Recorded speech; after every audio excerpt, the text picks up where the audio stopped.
তোরার মধ্যে কে দোকানদার আর কে কাস্টমার? যা যা তোরা এদিকে যা, দেখলে আনলে তোরা তোরা বাসায় বাসায় তেমন থাক, তোরা দেওয়া যেত না। এটি অনেক বছর থাকবো, তোরা যখন বড় হয়ে যাইবে, বিয়ে শাদী করে লাইবে, আর যার বিয়ে হয়ে যাইবো তারা দেখতে পারবি। চল ভিডিও করতেছি। এই মোসা ইব্রাহিম, মাহমুদ আর দেয়া দেওয়া না,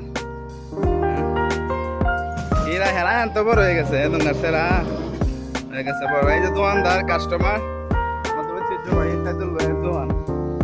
কি একটা সময় ছিল তখন। মার্বল ছিল, সাদা বিস্কুট ছিল, চকলেট ছিল, কুকিজ ছিল, আরো কত কি যে ছিল। এখনকার ছেলে মেয়েরা এসব তো পাবেই না, খাবে কিভাবে? সে একটা সময় ছিল, 2 টাকা পেলেই চলে যেতাম দোকানে, কিনে ফেলতাম নানাবিধ মজার মজার জিনিস।